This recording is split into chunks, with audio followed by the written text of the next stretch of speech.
कामचोर देवरानी। एक बार की बात है, सुषमा अपने पूरे परिवार के साथ खुशी खुशी मोहन नगर में रहती थी। उसकी 2 बहुएं थी, पल्लवी और शिवानी। एक दिन दोनों बहुएं रसोई में काम कर रही होती है कि तभी उनकी सास सुषमा उन्हें बुलाती है। अरे बहू, जरा इधर तो आना। शिवानी, जरा जाकर देखना सासू माँ क्या कह रही है। दीदी आप ही देख लो ना जाकर, आपको भी तो सुनाई दे रहा है। अरे मैं आटा गूंद रही हूँ ना, तुम चली जाओ। हाँ तो मैं भी तो सब्जी काट रही हूँ ना दीदी। अरे बहू जल्दी आओ।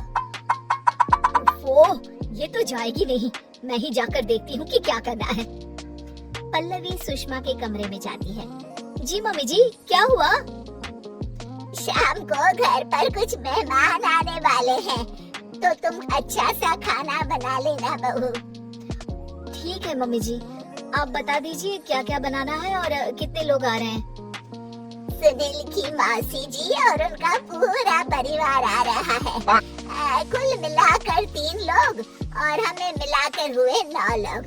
तो अभी से ही तैयारी करना शुरू कर दो। और हाँ, घर की सफाई भी कर देना, हाँ अच्छे से। जी मम्मी जी, सब काम हो जाएगा, आप चिंता मत कीजिए। पल्लवी शिवानी को घर में मेहमान आने वाले हैं इसके बारे में बताती है। क्या 9 लोगों का खाना बनाना होगा, घर की सफाई करनी है?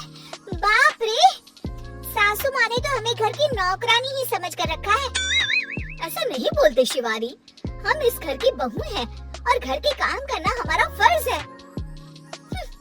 दीदी तो है ही सासू माँ की चमची, जब देखो सासू माँ सासू माँ। मैं तो इतना सारा काम नहीं करने वाली। शिवानी कपड़े लेकर गमला साफ कर रही होती है और चक्कर आने का नाटक करने लगती है। मेरा सर चकरा रहा है। तभी वहाँ पल्लवी और सासू माँ जाते हैं। अरे बहू, क्या हो गया तुम्हें? मम्मी जी, बहुत तेज सर में दर्द हो रहा है। तुम एक काम करो शिवानी, आराम कर लो। नहीं नहीं दीदी, घर में मेहमान आने वाले हैं, मुझे आपकी मदद करनी चाहिए।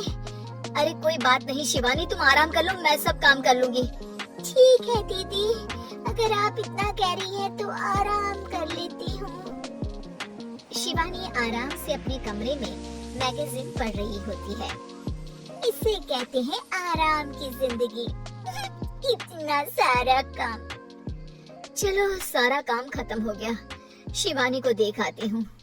शिवानी अपने कमरे में ईयरफोन में गाने सुनते सुनते सो जाती है और उसके साइड में मैगजीन भी रखी होती है।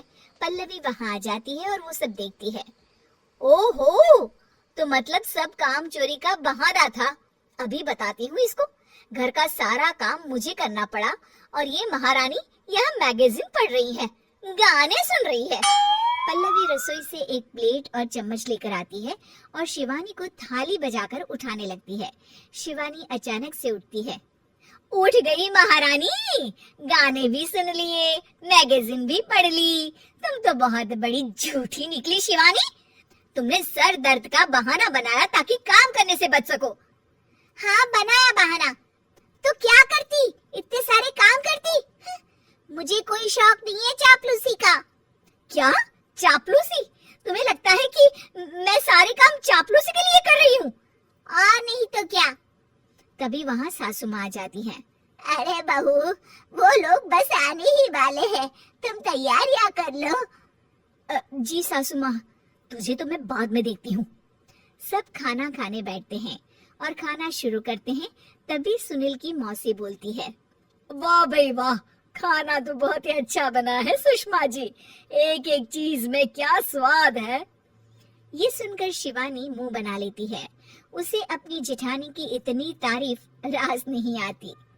आपकी बहुएं तो बहुत ही अच्छा खाना बनाती है। हाँ बनाती तो दोनों ही अच्छा है, पर आज ना ये सारा खाना बड़ी बहू ने बनाया है।